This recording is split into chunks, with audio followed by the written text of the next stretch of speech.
You are not a monster. You are a farmer's son from a valley in Norway called Vik, where the fjord cuts so deep into the land that in winter the sun disappears entirely for 6 weeks, and you learn very early that the world does not owe you warmth. Your father grew barley on a slope so steep that half the seeds rolled away before they took root. Your mother salted fish until her hands cracked and bled every November. You have 2 brothers. One died at 9 from a fever. The other is beside you on this ship right now, pulling an oar. You are 22 years old. You have never owned land. You have never owned anything except the axe on your belt, the wool on your back, and the name your father gave you. Your name is Ulf. And 3 weeks ago you left Norway for the first time in your life. The ship is called Serpent's Back. 60 feet of oak and pine, built by your uncle over 2 winters. It sits low in the water because it is full of men, 28 of them, and their weapons and their hunger. Not hunger for food, though that is real enough. Hunger for the thing that cannot be grown on a Norwegian hillside. Land that lies flat. Land that does not argue with you. Land where the sun stays. You have heard about England. Every man in your valley has heard about England. The traders who come through in summer talk about it the way men talk about a woman they cannot stop thinking about. Rich monasteries sitting undefended on the coast like bowls of cream with no cat nearby. Villages with grain stores full and no walls around them. A soft country, they say. A country that has not yet learned to be afraid. You are about to teach it. The crossing takes 4 days. The North Sea is not gentle. On the second night a storm comes up from nowhere and the ship bucks like a live animal and 3 men are sick over the side and one man, Bjorn the younger, cries quietly facing the bow where nobody can see his face. You do not tell anyone. You grip the oar and you focus on the horizon that you cannot see because there is no horizon, just black water and black sky and the gray foam between them. On the 4th morning you see England. It is nothing dramatic at first. Just a smudge of green on the gray horizon.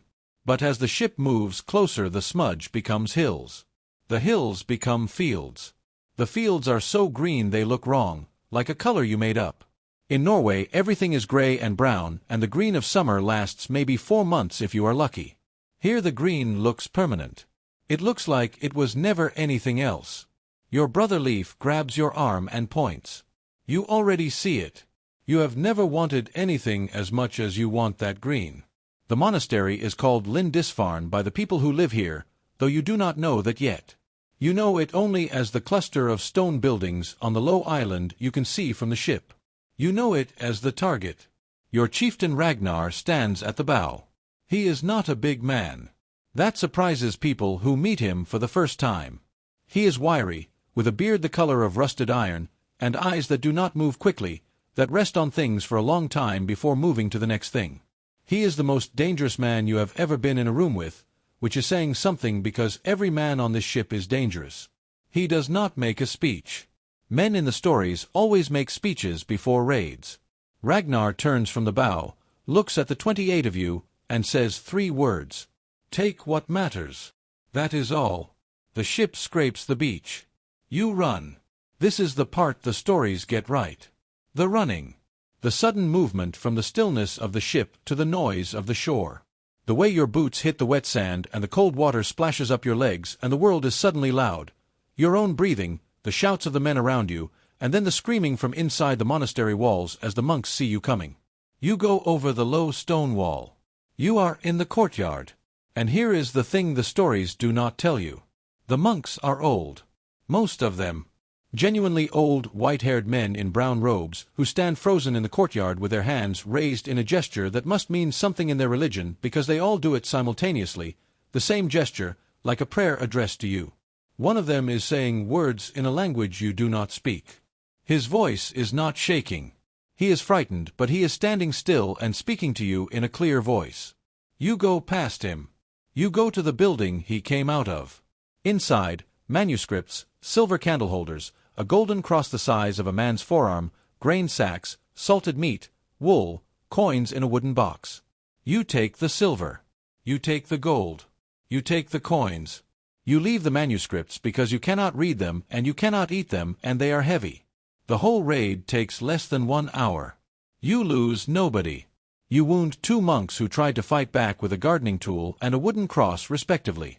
The monk with the wooden cross lands a solid blow on Bjorn the Younger's shoulder before being pushed down, and Bjorn laughs so hard he nearly drops the candle holder he is carrying, and somehow that is the detail you remember most clearly from your first raid.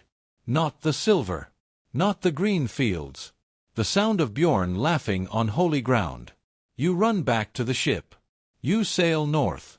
3 years pass. 3 summers of this. 3 summers of the crossing, the beaches, the walls, the running, the taking, the sailing back. You learn the English coast the way your father learned his hillside. Every rock, every current, every place where the water hides a sandbar that will take the bottom out of your ship if you are not paying attention. You learn which monasteries have been picked clean by others before you. You learn which rivers go deep inland and which shallow out too quickly for a ship like yours. You learn some English. Not much. Enough. Enough to say, "Give me that." Enough to say, "Do not move." Enough to understand when someone is saying something you need to hear. You also learn something else. You learn that England is not just rich monasteries. It is also farms. And the farms are not defended. And the farms have exactly what you have been looking for since you were old enough to understand that your father's hillside was never going to feed his sons. The farms have flat land.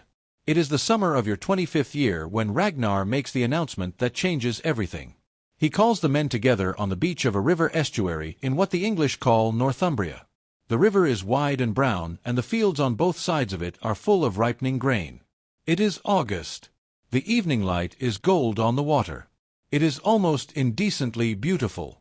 Ragnar says, "We are not going back." He lets that sit for a moment. He says, "The others can go back. Any man who wants to sail home can sail home. He will not stop them, he will not shame them. But he is staying." He has spoken to the landowners here, spoken to them with the help of a monk who learned Norse from traders, and there is an arrangement to be made. Land, in exchange for not burning it. Protection, in exchange for grain. A new thing. He says, "Norway is behind us. This is in front of us." 7 men take the ship and go home. 21 men stay. You stay. Leif stays. You look at each other and you do not need to say anything because you are brothers and you have been looking at the same piece of flat golden land all evening and you are both thinking the same thought.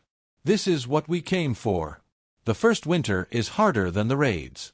Nobody attacks you. That is not the problem. The problem is everything else. The problem is building a house in a country where you do not know all the trees. The problem is negotiating with English farmers who look at you with an expression that is not quite fear anymore and not quite acceptance either, something in between, watchful, suspended. The problem is learning to trade instead of take. Your whole body has been trained for the second thing. The first thing requires a different set of muscles. You build a longhouse on the riverbank. It is not as good as the ones in Norway. It is draftier and the roof leaks in 2 places and Leif says so loudly and frequently until you want to push him into the river. But it stands. It is yours. When you wake up in the morning and look at the flat field outside your door, you feel something you do not have a good word for in any language. The closest you can get is, "This is mine and I will not leave it." You start to learn English properly. Not raider English, survival English. Real English. You find a monk in the nearby village, younger than the ones at Lindisfarne, close to your own age, with a sharp face and quick eyes and absolutely no fear of you, which you find confusing, and then, after a while, you find it something like respect. His name is Edmund. He teaches you English in exchange for you teaching him Norse. You sit by the river in the evenings and you talk to each other in 2 languages and laugh when you get it wrong and argue when you disagree about what a word means. Edmund asks you once if you believe in his god. You say, "I believe in Odin. I believe in Thor. I believe in what I can see." He says, "And what can you see?" You look at the field. At the river. At the longhouse that leaks in 2 places. You say, "Enough." You marry in your 27th year. Her name is Edith. She is the daughter of the English farmer whose land runs alongside yours along the river. Her father did not want this. Her father made his feelings extremely clear using a combination of English you now understand well enough and a physical posture that translated perfectly across any language barrier. You went to him 3 times. The first time he turned you away. The second time he turned you away but gave you ale first, which you took as progress. The third time he said yes, with conditions, the primary condition being that you do not raid within a day's ride of this valley. You agree. You mean it. You have not raided in 2 years anyway. The taking life is behind you. You are a farmer now. You say that to yourself sometimes when you are working the field at dawn and your back aches and the ground refuses to cooperate. You are a farmer. You say it the way your father used to say it, not with joy, not always, but with the specific satisfaction of a man who knows what he is. Edith is not soft. That is the first thing you learn about her. She is not what you expected from an Englishwoman because your idea of English women came from raids, and raids are not where you meet anyone's best version. She argues with you. She has opinions about how the grain should be stored, and she is right about them. She learns 10 words of Norse and uses all 10 of them correctly in a single conversation with Leif the first time they meet, and Leif tells you later that he likes her better than he likes you. You take that as the highest compliment he could give. Your son is born in the spring of your 29th year.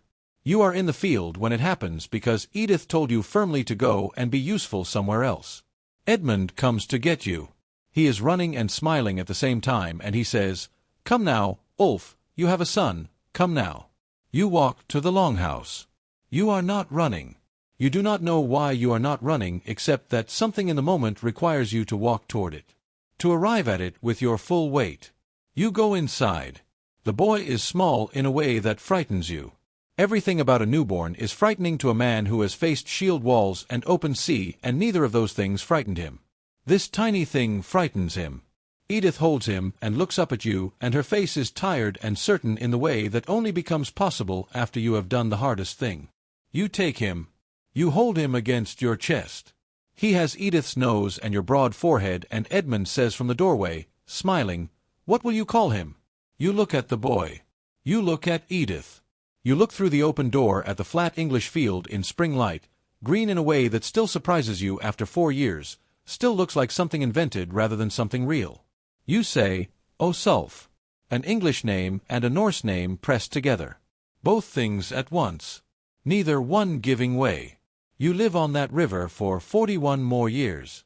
You bury Leif there, on a hill above the field, when you are both old men, and he dies in his bed on a Tuesday morning in October with his boots off, which he said was the only way a man should go. You sit beside him for a long time after. You tell him about Norway, about the hillside, about the seeds rolling away before they could take root. You are not sure he can still hear you. You tell him anyway. You watch your son grow. You watch him become a man who is both things, Norse in his height and his stubbornness and his appetite, English in his speech and his faith and his knowledge of this particular river and what it does in March when the rains come. He is something new. A word that doesn't exist yet for a thing that is just beginning. Edmund dies before you do. Of course he does. He was never as strong as he looked. You bury him near the church he built in your valley, which he built partly with your timber and partly with your labor and entirely with his own certainty that God was listening. You stand at his grave and say, "I still believe in what I can see, Edmund. And I can see what you built here." You think he would have accepted that. In your last years you sit by the river in the evenings the way you once sat with Edmund learning each other's languages. You watch the water. You watch the field. You watch Osulf's children playing on the bank, your grandchildren, 4 of them, who speak only English and have Norse names and eat salted fish and go to church on Sundays and have never once in their lives wondered what country they belong to because the question has never occurred to them. You were a raider. Then you were a settler. Then you were a farmer. Then you were a husband and a father and a man who knew every rock in a particular English river. You were a Viking who became English, who became something that needed a new name, and the new name came eventually, and the new name was simply, from here. You did not start here. But you ended here. And your children's children's children will be so completely from here that the sea crossing will exist only as a shape in their blood they cannot explain, a pull toward water, a comfort with cold, a stubbornness about land. The fjord is gone. The farm on the hillside is gone. The father salting fish until his hands bled is gone. The river is still here. You close your eyes. The green is still so green it looks invented.